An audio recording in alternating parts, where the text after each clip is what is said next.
Good morning, students. I hope you all are fine and healthy at your home.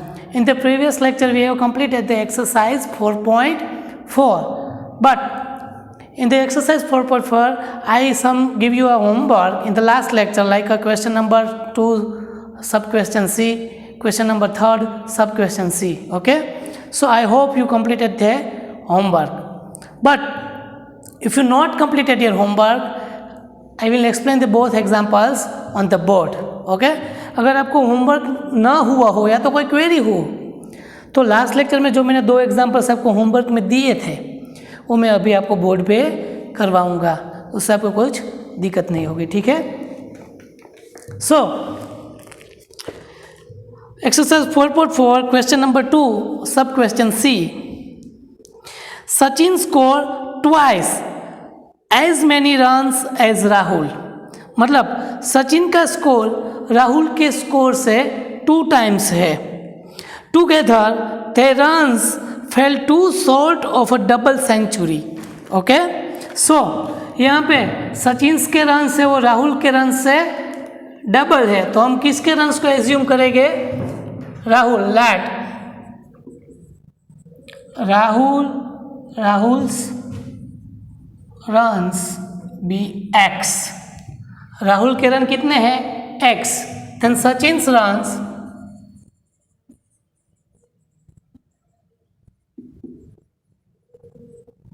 is 2x. Sachin's runs is 2x. Now together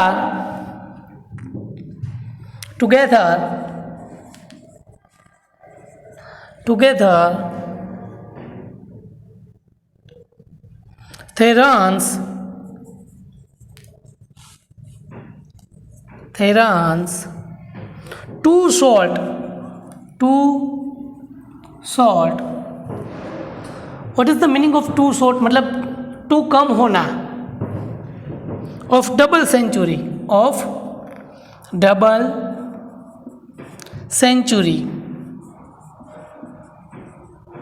It means 200. Double century it means 200. Okay. Let the Rahul's runs be x and Sachin's runs is the twice of Rahul's runs. So we can write the 2x. Now together they runs 2 short of double century. मतलब अगर दोनों के total runs मिलाए तो हमें double century से 2 runs कम मिलेंगे. तो we can also be write according to the question. According to the question, mathematical equation is together x plus 2x. Together they runs 2 short of double century. 2 short of double century.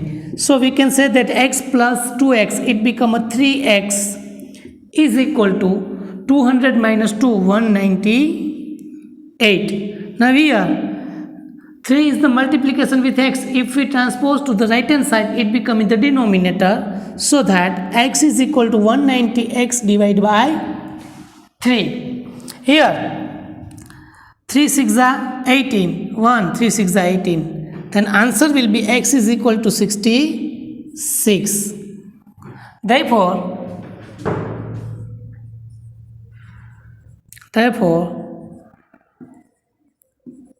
Rahul's run is 66 and Sachin's run is 66 multiplied with 2 because they have a twice of Rahul's run. So is equal to 132 runs. Okay. अगर आपने homework में नहीं किया हो तो अभी आप ये लिख लीजिए पूरा एग्जाम्पल. ठीक है.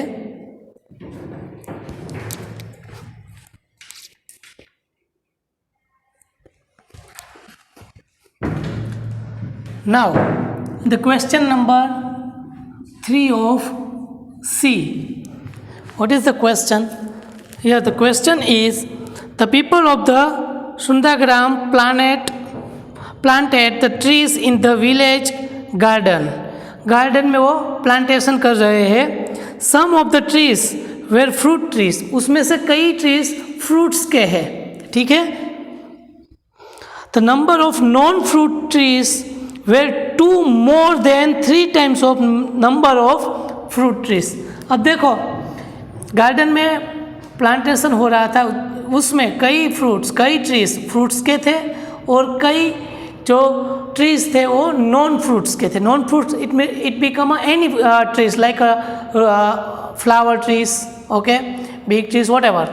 तो यहाँ पे उसको बताया गया है कि भाई जो विलेज के गार्डन में जो प्लांटेशन हो रहा है उसमें कई ट्रीज फ्रूट्स के हैं और जो फ्रूट्स के नहीं है, मतलब non fruit trees is 2 more than 3 times of number of fruit trees. What was the number of the fruit trees? मतलब हमें क्या फाइंड करना है? Number of the fruit trees. ठीक है, तो जो हमें फाइंड करना है उसको एज्यूम करना है. So that let the number of fruit trees, the number of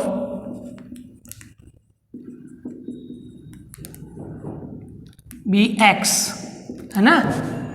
the number of fruit trees be x. ना अब नॉन फ्रूट ट्रीज है वो 2 more than 3 times of x, 3 times of fruit trees is 3x. 2 more than 3x is equal to 3x plus 2. ये हमें question में दिया गया है. ठीक है ना. क्वेश्चन में क्या बताया? तो so that as per the condition of question, as per the condition of question, number of non-fruit trees are कितने हैं? Non-fruit trees are 77.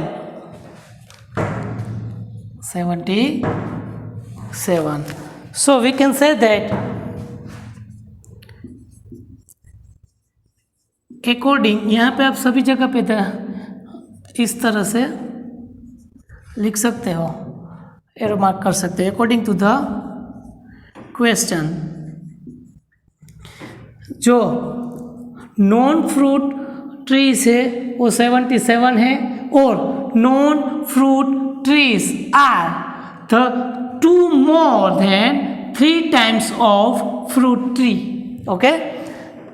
Non-fruit trees are 2 more than 3 times of fruit trees, and it is also be 77. So we can compare it to each other. 3x plus 2. Here 3x is equal to 77 minus 2. 3x is equal to 75, and x is equal to 75 upon 3. Here x is equal to 25. So therefore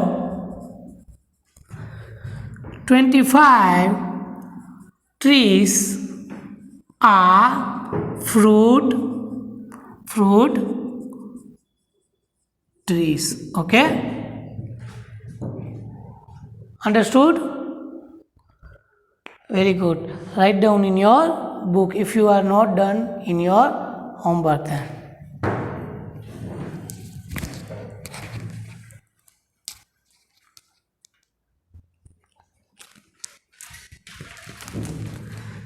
Now the last question of exercise 4.4 which had been left on last lecture.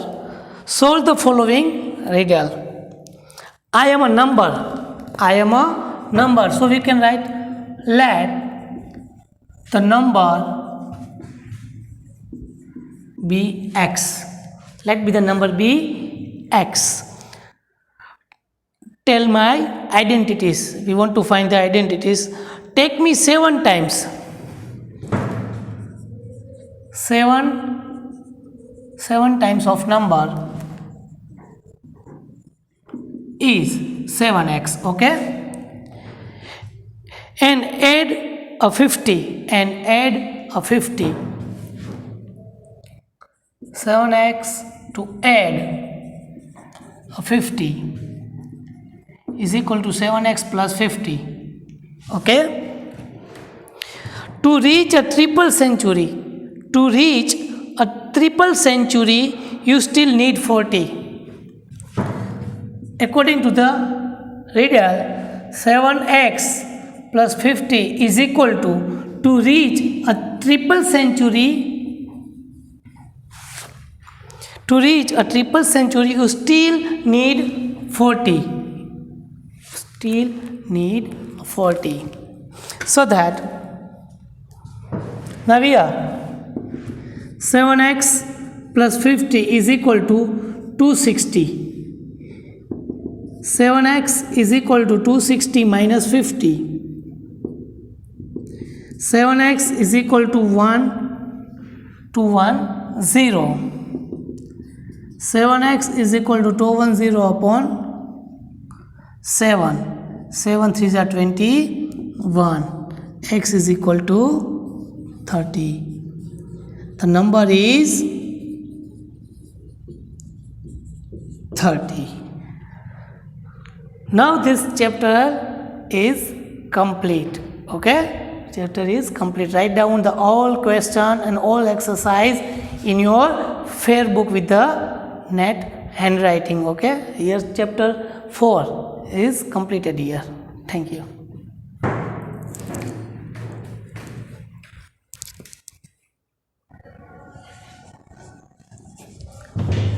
So now we are starting the new chapter number 3, data handling. तो what is the data handling? Data handling सीखने से पहले पूरी बात हमें समझनी होगी that the first topic of the data handling, it is the collection and organizing data. कोई भी डेटा है उसको हम कलेक्ट कैसे करेंगे और उसको ऑर्गेनाइज कैसे करेंगे. How to collect the data and how to organize it. Okay, first of all you remind it and you want to questionize me that what is the data, है ना. अच्छे बच्चे के माइंड में पहला ही क्वेश्चन जनरेट होता है कि भाई data handling, what is the data, data किसको कहते हैं. एंड पहले तो आपको ये मालूम पड़ना चाहिए कि what is the data.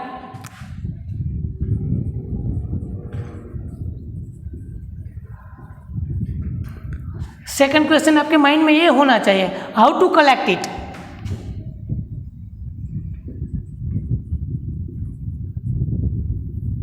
And third and last question rise in your mind is how to organise it.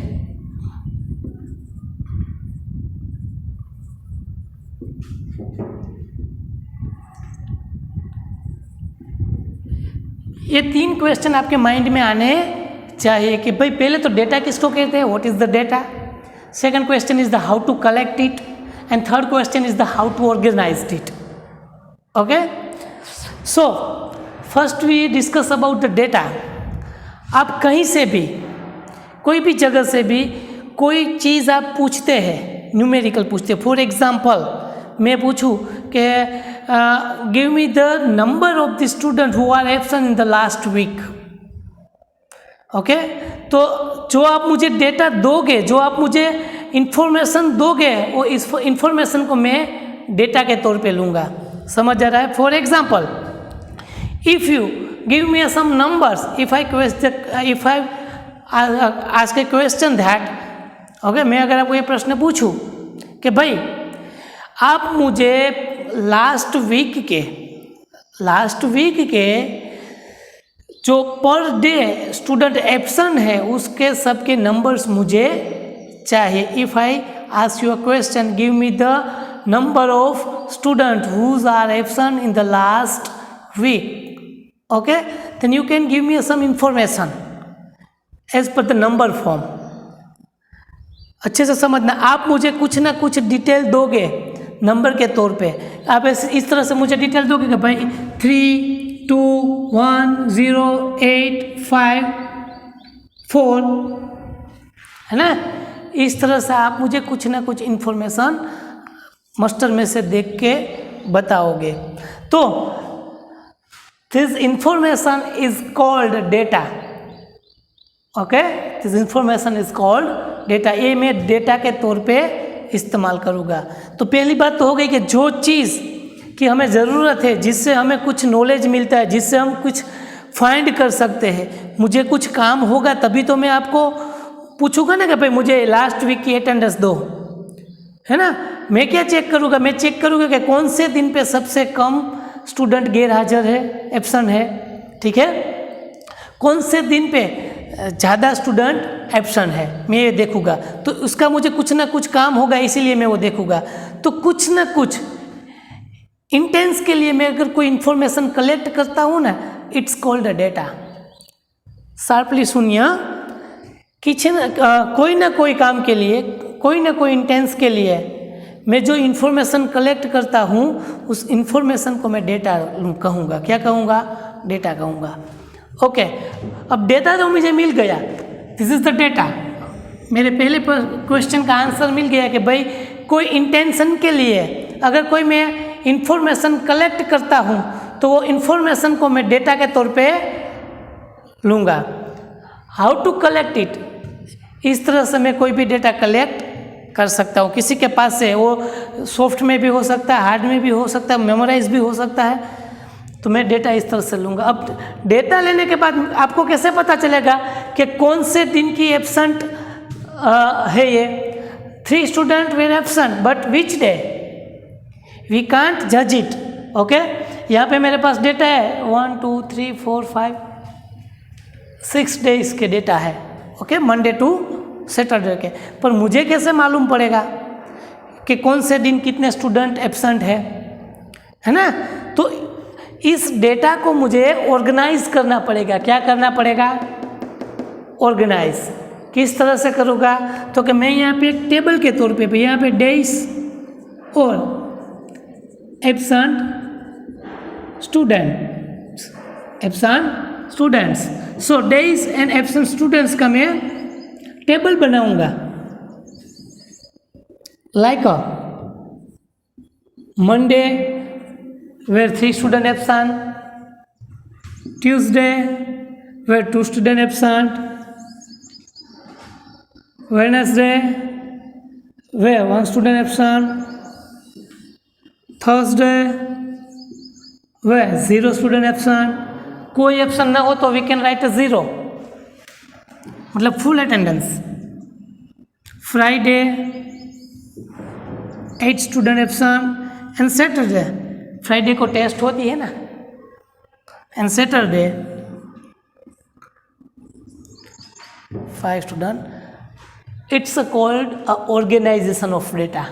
It's called a organisation of data. इस तरह से हम कोई भी डेटा को ऑर्गेनाइज कर सकते हैं। अंडरस्टूड और not? First we discuss about data कि डेटा किसको बोलते हैं। कोई स्पेसिफिक इंटेंशन के लिए हम कोई इन्फॉर्मेशन कलेक्ट करते हैं, इट्स कॉल्ड डेटा। ठीक है, it's called data collection also.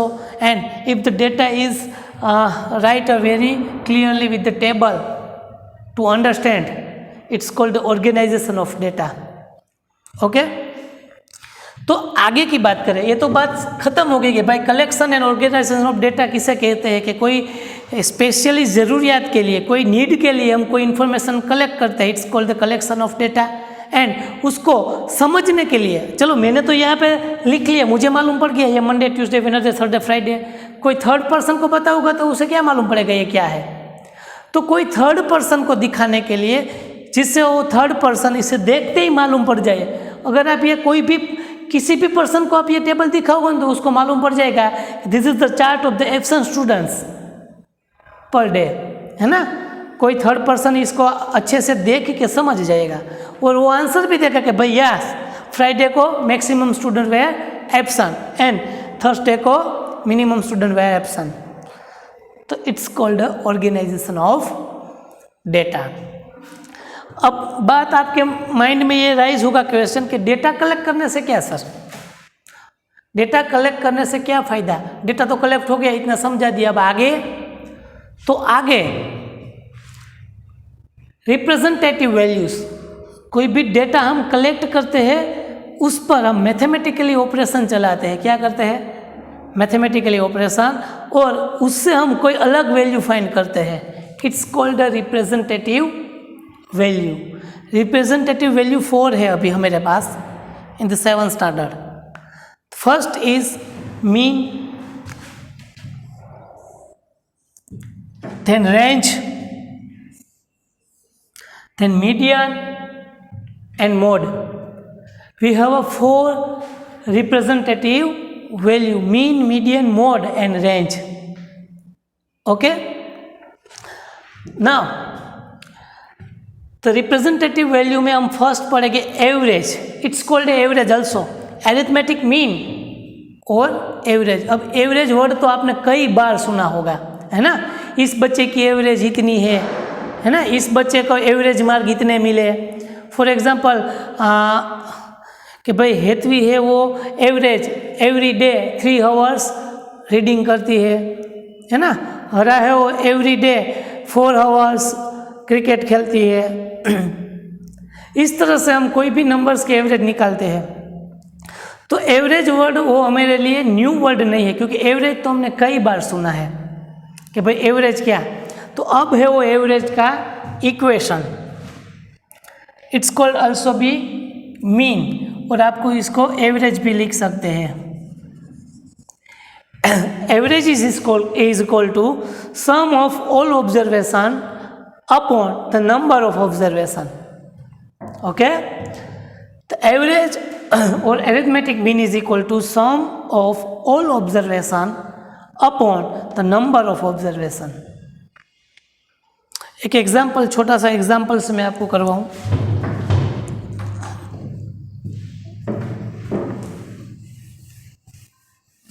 अगर यहाँ पे मैंने कुछ ऑब्जर्वेशन लिए थे, ठीक है, इट्स कॉल्ड ऑब्जर्वेशन. यहाँ पे sum of observation, what is the average.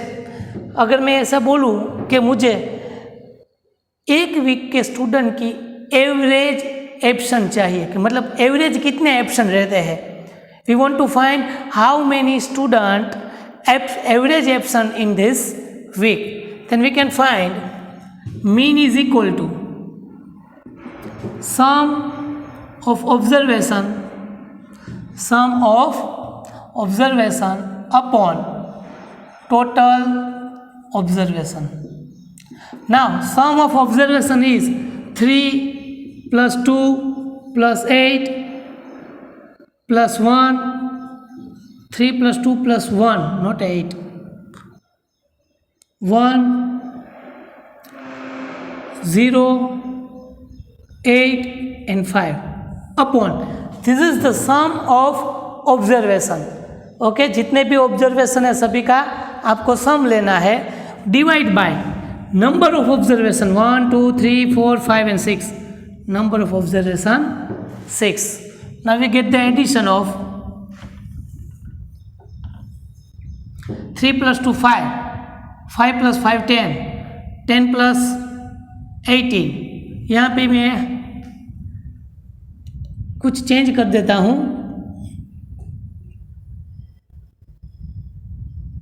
7 कितना ले लेता हूँ? 7. So now we can get 6 plus 2, 3 plus 2 5, 5 plus 5 10, 10 plus 7 70, 70 plus 1 80, 18 upon 6, 6 3s are 18. Then mean or average of absent in the last week is 3 student. मतलब हर रोज 3 student तो absent हो गए, इस तरह से एवरेज निकली. इट्स नॉट कंपल्सरी कि every day 3 student had been absent, but average इतनी निकली कि 3 स्टूडेंट भी एब्सेंट हो सकते हैं. It's a sum of mean. Now next one, the range. What is the range? The range of the group of observation, the range is the group of observation between the highest and the lowest observation of the group. मतलब range क्या है, तो जो observation का group है उसमें सबसे बड़ा ऑब्जर्वेशन और सबसे छोटा ऑब्जर्वेशन का डिफरेंस हमारा रेंज है. तो हम ऐसे कह सकते हैं कि ये एब्सेंट स्टूडेंट की रेंज क्या होगी, 0 से लेके 7 तक. The range of given observation is 0 to 7. Understood? मतलब सबसे बड़ा ऑब्जर्वेशन और सबसे छोटा ऑब्जर्वेशन, उन दोनों के बीच जो नंबर्स मिलते हैं, जो ऑसिलेट होते हैं, it's called the range. Range of a group of observation between the highest and the lowest observation of group, it's called range.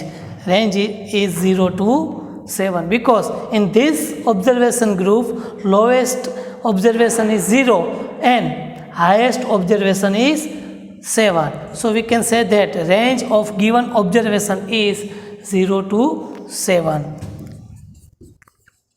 Range of given observation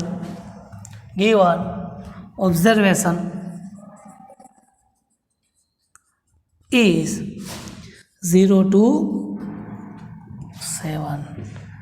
ठीक है. With example, first you write the topics, collection and organize the data. उसमें लिखने की ज़रूरत नहीं है, आपको सिर्फ समझना है. Then representative value. Okay, after the representative value we can write the first value, average or arithmetic mean. This is the equation or formula for the how to find the mean. mean का formula लिख लीजिए. then definition of range, और definition of range के बाद आप ये table draw कर लीजिए. ठीक है, टेबल ड्रॉ करने के बाद आप मीन फाइंड कीजिए और रेंज लिखिए. समझ आया क्या करना है? पहले आपको ये डिटेल लिख लेनी है यहाँ तक. Then you can draw the table. After write the mean and then range. Okay, write down.